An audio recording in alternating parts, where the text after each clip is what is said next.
सबको जय मसीह की। प्रिय, आज भी हम परमेश्वर की वचन से देखेंगे। पिछले कुछ दिनों पहले हम सीख रहे थे कि परमेश्वर अन्य जातियों का धन अपना बच्चों की ओर ट्रांसफ़र कर देता है।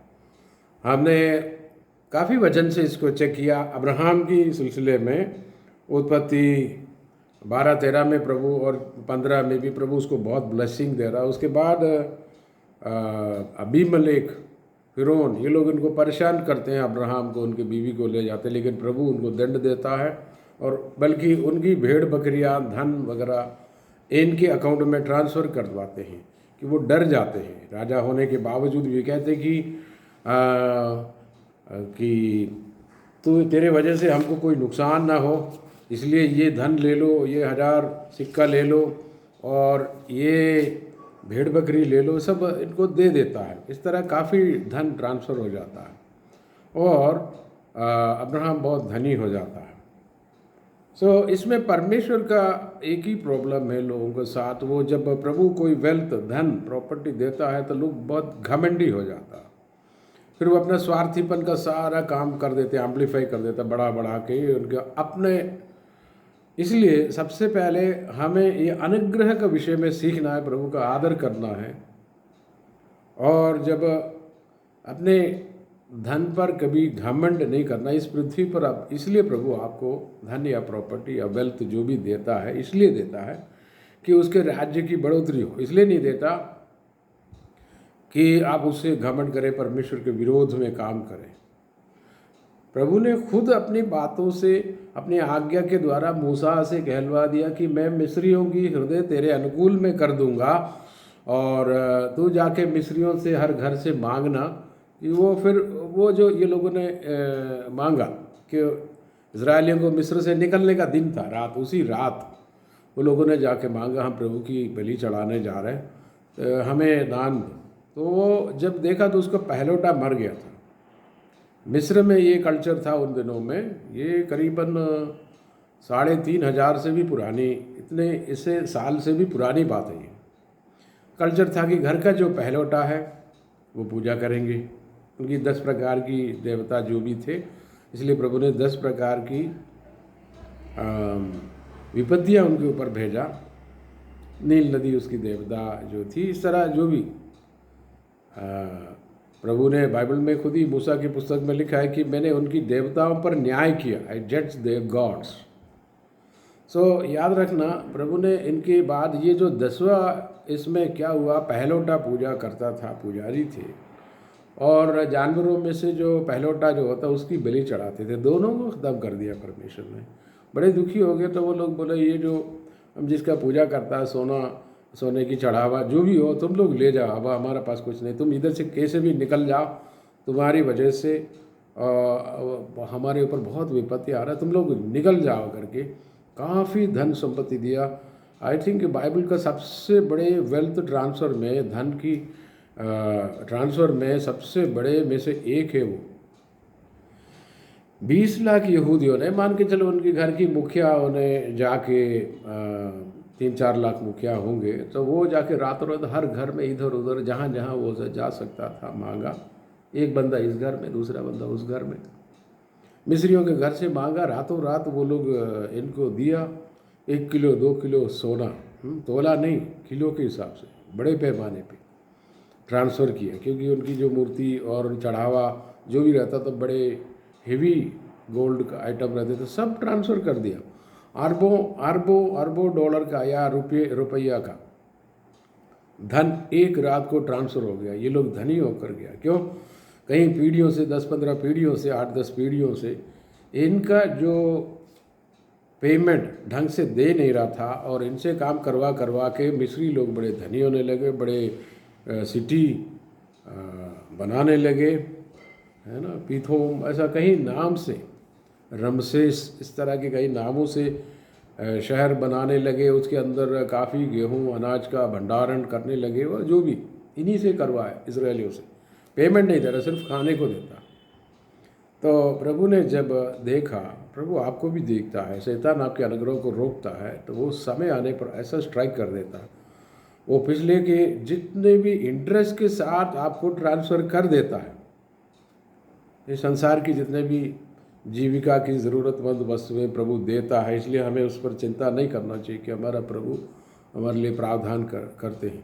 इसलिए हमें नेगेटिव सोचना नहीं चाहिए। अब्राहम को इस प्रकार प्रभु ने ट्रांसफ़र किया। ऐसा इसहाक को गरार देश में प्रभु ने काफ़ी संपत्ति बनाने को दिया, और गेहूँ अनाज जो भी हो इसहाक के पास है। गरारी लोगों को अनाज चाहिए तो इसहाक से लेना पड़ता, वो अच्छे खासे दामों में बेचकर, और आखिर इनका जितना भी धन प्रॉपर्टी इन्हीं के पास आ गया। वेल्थ ट्रांसफ़र हो रहा, इन्हीं दिनों में वही होने वाला। लेकिन मैं ये भी देखता हूँ इनमें से कई लोग जिसको प्रभु कुछ देता है तुरंत घमंडी हो जाता है, प्रभु से दूर हो जाता है और अपना मनमानी करने लगते हैं, शरीर की अभिलाषाओं में डूब जाते हैं। ये गलत है। प्रभु इसके विरोध में है। जो है प्रभु की अधीनता में रहे, प्रभु के कहने के अनुसार करे। ये ना सोचें कि ये सब मैंने बनाया है। ऐसा भी लिखा कि व्यवस्था विवरण 8 का 17-18 में लिखा है, तो ये न कहे कि ये मेरे बल से, मेरे हाथों से, मेरे भुज बल से बना। वो प्रभु ने दिया। वो इसलिए दिया कि हमारे पूर्वजों से अब्राहम, इसहाक, याकूब से प्रभु ने एक वायदा किया था, मैं तेरे को आशीष दूंगा। उसके तहत हमको दे रहा है। इसलिए नहीं दे रहा कि हम तो कोई वो प्रभु कोई अलग कोई चीज़ है, नहीं। प्रभु ने वायदा किया था, वो वायदा पूरा करने तो यीशु आया था, यीशु ने तो हमको दी। इस बात को आप साथ में क्लेम करें कि प्रभु आपने वायदा किया हमको देने का यीशु के माध्यम से। देन इसमें, और जब यीशु ने वायदा किया तो वो पूरा भी तो करेगा। और हमने देखा लाबान ने जो कि इसहाक को प्रतिफल देने में मना किया, इनकार किया, जो भी हो, 10 बार उसने इधर उधर की बातें करी, धोखाधड़ी की, तो प्रभु ने उनका सारे संपत्ति याकूब की ओर ट्रांसफ़र कर दिया। ये प्रभु काबिल है। प्रभु उसमें कोई गलत नहीं किया, क्योंकि लाबान इनके साथ धोखाधड़ी कर रहा था, तो प्रभु ने ट्रांसफ़र कर दिया। तो आप जिस प्रभु की सेवा कर रहे हैं कि वो आपके लिए ये सब कुछ करने में सक्षम है, तो ये हमें ध्यान देना कि हम उसके लिए गलत और उल्टा रास्ता ना अपनाएं। प्रभु करके देता है। यूसुफ के मसले में हमने देखा था।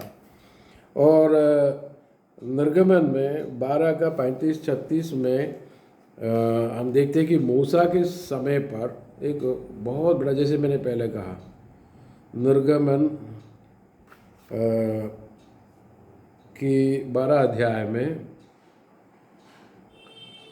अध्याय में हमें दिखाई देता है।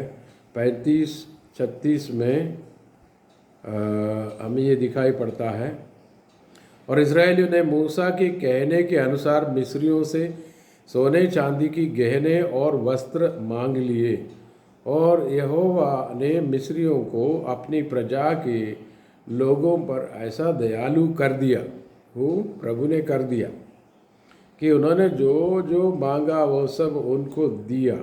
इस प्रकार इस्राएलियों ने मिस्रियों को लूट लिया। ये आज्ञा किसने दी? परमेश्वर ने दी। और उनकी दिल को फेवर में कर दिया, किसने की? परमेश्वर ने की। ये बाइबल की बात है। ये जब, क्योंकि इनकी निर्गमन में ही लिखा है कि प्रभु ने इनकी आंसू देखकर, इनकी रोने की आवाज़ सुनकर, मैंने सुना, मैंने देखा करके प्रभु उतर ही आया, और फिर मूसा को चुना, मूसा को के माध्यम से इनको छुड़ाया। देखो, परमेश्वर की काम करने में हमेशा एक मनुष्य की ज़रूरत है। वो मनुष्य स्थिर रहता है, वो नहीं रहता, वो अलग बात है। प्रभु मनुष्य के थ्रू ही इस पृथ्वी पर काम करता है। जब पृथ्वी के बनाने के टाइम में मनुष्य नहीं था, तो प्रभु ने अपने हिसाब से की। यीशु की आगमन एक बहुत बड़ा रहस्य, आगमन एक बहुत बड़ा मिराकल है। उसमें भी प्रभु मनुष्य की मांगे नहीं मानेंगे। इस तरह 2 या 3 जो परमेश्वर पिता के अधिकार में है, उसको छोड़ करके बाकी सारे चीज़ें मनुष्य को जोड़ करके, मनुष्य के साथ में यूज़ करके प्रभु काम करते हैं। जब इस्राएल को परमेश्वर को मोड़ना था, उसने एलिया को इस्तेमाल किया। जब मिस्र से इस्राएलियों को छुड़ाना था, इस्राएली माने आज के ज़माने में आप नए नियम के अनुसार देख लो, प्रभु के बच्चे, प्रभु को बच्चों को छुड़ाने के लिए मूसा को इस्तेमाल किया। लेकिन प्रभु के वायदे में ये था कि मैं तेरे को छुड़ाऊंगा और कनान देश में पहुंचा दूंगा, जो कि शहद और दूध बहती देश है। लेकिन वो काम मूसा को नहीं दिया। उस काम के लिए परमेश्वर ने योशुआ को इस्तेमाल किया। तो प्रभु एक एक व्यक्ति को चुनता है। तो अपन पूछे क्या प्रभु की क्या ज़रूरत है योशुआ की, मूसा की, क्या खुद ही नहीं कर सकते थे? परमेश्वर सब कर सकता है लेकिन करता नहीं, क्योंकि उसका नियम है, कानून है, कायदा है। हर काम के लिए एक भविष्यवक्ता को, एक मनुष्य को, उसकी जो बेटे में से जिसको वो चुनता है उस व्यक्ति को वो इस्तेमाल करता है। तो हमें प्रभु की अधीनता में रहना। और इसके बाद यहोशू की पुस्तक में यह अभी अपन निर्गमन में ये पढ़ रहे थे 35-36 में 12 की, इस्राएली ने मूसा के कहने के अनुसार मिस्रियों से सोने चांदी के गहने और वस्त्र, गहने जब देता था उसमें से कई चीज़ें उस मूर्ति के लिए रखा था, उसकी जो भी देवता भगवान है वो सब उठा के इनको दिया। महंगी महंगे वस्त्र, महंगे महंगे सोने चांदी, जो भी है जेवरात, जो भी चढ़ावा, वॉटएवर, उसने ट्रांसफ़र कर दिए। एक दिन में करोड़ों अरबों का धन संपत्ति ट्रांसफ़र कर दिया। प्रभु जो करना चाहे वो करेगा, कोई नहीं रोक सकता। ये इसकी पुस्तक के अगले पुस्तक जो है, जब मूसा के बाद यहोशुआ का पुस्तक है, वो पूरा पढ़ने पे आपको समझ में आता है कि कनानियों का देश जो कि परमेश्वर ने वायदा किया था, उसमें कनान देश के लोग थे।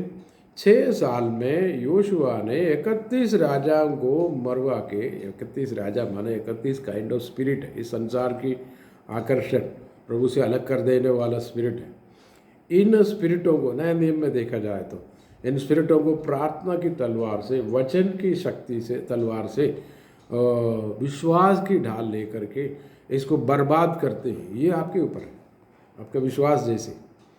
तो कनान देश को हासिल कर लेता। कनान देश माने अन्य जाति को हटा के उस जगह, जमीन, प्रॉपर्टी, वेल्थ, धन, रहने की स्थान प्रभु इनको दे देता है। कुछ लोग बोलते हैं कनान देश स्वर्ग है। कनान देश स्वर्ग नहीं है, क्योंकि कनान देश में युद्ध है, स्वर्ग में युद्ध नहीं होता। स्वर्ग में से जो स्वर्गदूत निकलते हैं, मिखाइल, वो शैतान को वहाँ से काट कर फेंक देता है। वहाँ कोई युद्ध की वो नहीं है, वो तो उधर शैतान का चलेगा नहीं। लेकिन कनान देश में लगातार युद्ध होता रहा, 31 राजाओं को हरा, यानी 31 प्रकार की डिफरेंट काइंड ऑफ स्पिरिट, अलग अलग प्रकार की आत्माएं, लुभाने वाली आत्मा, पाप करवाने वाली आत्मा, प्रभु से अलग कर देने वाली आत्मा, और पाप करवाने वाली आत्मा, आलसीपन की स्पिरिट जो है, अलग अलग स्पिरिट जो घुसता है, उसको एक एक प्रार्थना से, वचन से काट के आपको आगे बढ़ना है। इस संसार में जो अनुग्रह प्रभु ने जो रखा है, मैं फिर से अब सुनना, आपने जो प्लान किया वो नहीं, प्रभु ने जो रखा है आपको मिलेगा। और जब आपकी इच्छा और प्रभु की इच्छा एक लाइन पे आ जाएगा, काम बहुत जल्दी हो जाता है। धर्मी जनों की प्रार्थना से बहुत कुछ असर होता है, एलिया के विषय में लिखा है। और यहोशू ने इस प्रकार काफ़ी धन यहोशू के द्वारा प्रभु ने ट्रांसफ़र करवा दिया। यहोशू और यीशु मसीह दोनों का नाम हिब्रू में एक ही है, यहोशुआ, दोनों का बेस एक ही है। यहोशुआ यानी देने हारा, जहाँ जीवन देने हारा, बहुतायत की जीवन देने हारा, वो यीशु मसीह का काम है। उसमें यहोशू का पुस्तक पूरा अगर पढ़े तो आपको यीशु का काम दिखता है। वो छुड़ाता है, वो जय देने वाला यीशु है, वो अन्याय की शक्तियों को हरा देता है।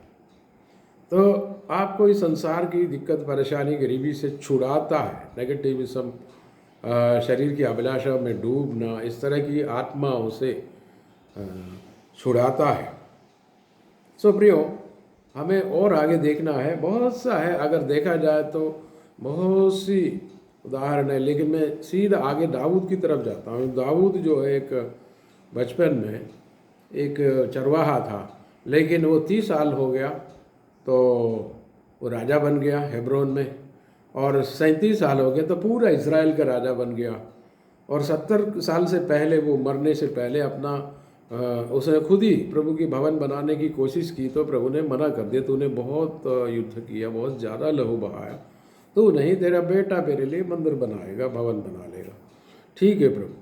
उसने क्या किया, सारे लकड़ी, सारे सोने चांदी इंतजाम करने के बाद अपना खुद की अकाउंट में से, किसका, उनका बैंक अकाउंट, उनका पर्सनल अकाउंट में से, राज्य में से इकट्ठा किया, लोगों से कहकर इकट्ठा किया, वो अलग बात है।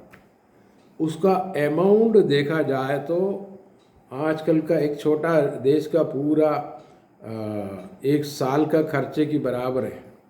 यानी अरबों अरबों अरबों रुपया का धन या सोना चांदी उसने प्रभु की भवन के निर्माण के लिए अलग करके रख दिया।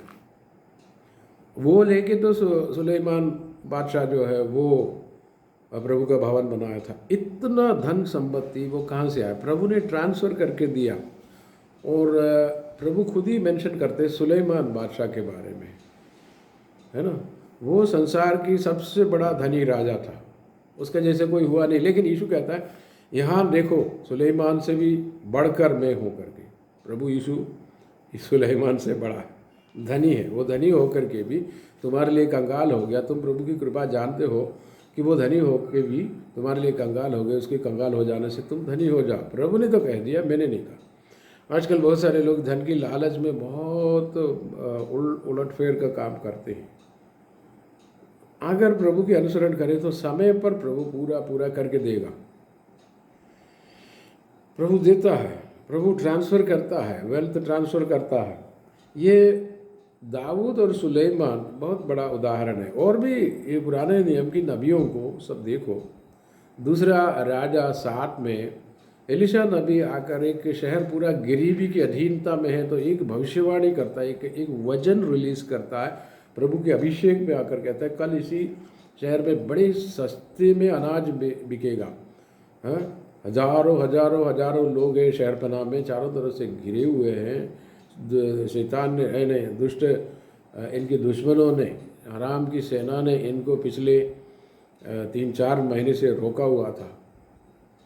तो इधर कुछ नहीं, लेकिन 24 घंटे में आराम सेना की जो प्रॉपर्टी तंबुओं में उसने गोल्ड सोना चांदी खाने पीने की वस्तु रखे थे पूरा ये लोगों ने लूट लिया। जो शैतान तुम्हारा अनुग्रह रोकता है, एक ही दिन में एक ही रात को प्रभु लूट कर यहीं पर लाता है जहाँ तुम हो। याद रखना, प्रभु ट्रांसफ़र कर सकता है। उसके लिए प्रभु ने क्या किया? स्वर्गदूतों को रवाना किया। मिस्री सेना को जैसे बड़ी हजारों लाखों की सेना आता है उस तरह की एक आहट, एक आवाज़ सुना दिया इसको। बहुत दूर से आवाज़ आती है, बहुत लोग ये चिल्ला कर, ये तो री फूक कर ऐसे आते हैं, सेना बहुत आवाज़ करके आते हैं। तो इनको लगातार आवाज़ सुनने लगा, लेकिन कोई नहीं था।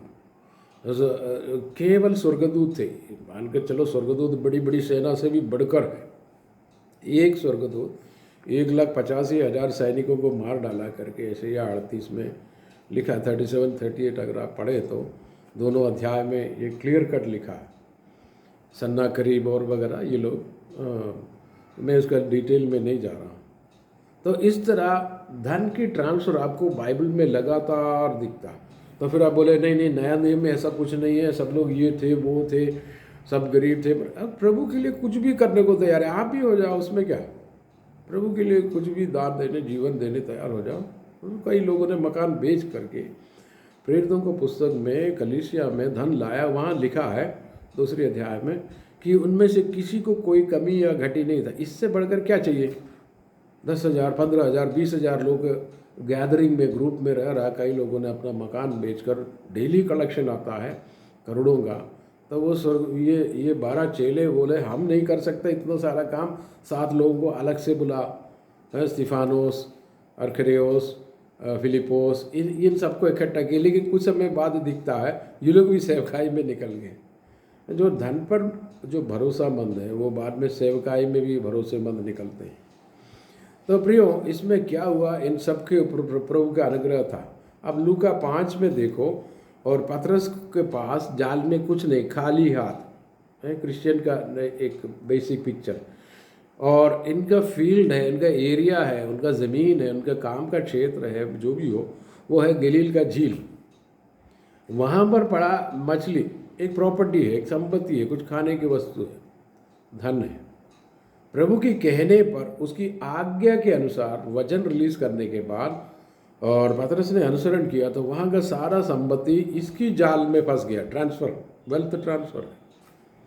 तो प्रभु खाना बनाने में क्या अपनी सामर्थ्य इस्तेमाल किया, खाने को 1000 गुना बढ़ा दिया, वेल्थ ट्रांसफ़र है। पौलुस जब समुंदर में जो था, उनके जहाज़ टूटने पर था और उसकी कैप्टन ने पौलुस की एक बात नहीं माना, वो तो फिर भयंकर तूफान बवंडर आया और डूबने लगे, तो प्रभु ने, तू नहीं मरेगा, ये लोग नहीं मरेंगे, मैं तेरे को इन सबों को दे दिया। तो वहाँ पर इनकी प्रॉपर्टी पानी में डूब गया। लेकिन पौलुस जाके प्रार्थना करता है वहाँ पर उनकी वो टापू में, उसमें उनकी पापा जो है, वहाँ का प्रेसिडेंट की पापा जो है वो चंगे हो जाते हैं, काफ़ी लोग आते हैं, वो उन सबको चंगा करते, तो वो बहुत खुश रह जाते हैं। अपनी प्रॉपर्टी इनको दे देता है, अगेन फिर से ट्रांसफ़र ऑफ वेल्थ।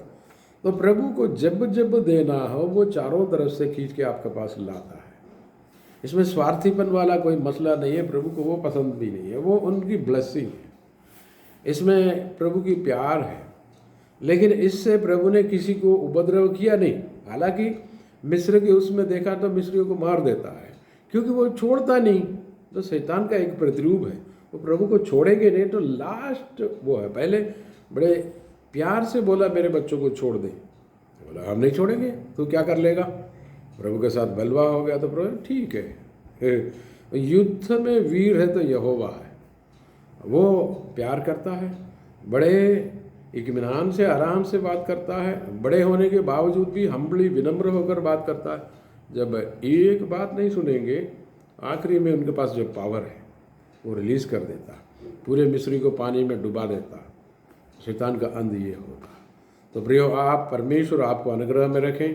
नया नियम पुराना नियम पूरे देखो, प्रभु के अनुग्रह अब्राहम के ऊपर आया अनुग्रह जो है आज भी जारी है, वो वेल्थ ट्रांसफ़र कर देता है। कहने को तो बहुत कुछ है और भी है, लेकिन मैं यहाँ समाप्त करता हूँ। और मेरा तात्पर्य यह है कि आप खर्च में ना रहें, अनुग्रह में रहें। प्रभु संपत्ति को ट्रांसफ़र कर देता है, उसको रिसीव करके प्रभु की राज्य की बढ़ोतरी के लिए जीवन बिताए। वो एक लालच का जरिया बना के शैतान को मौका ना दें। प्रभु आपको आशीष देवे, अनुग्रह का खुदा आपका साथ रहे, बरकत हो, यीशु के नाम से आमीन।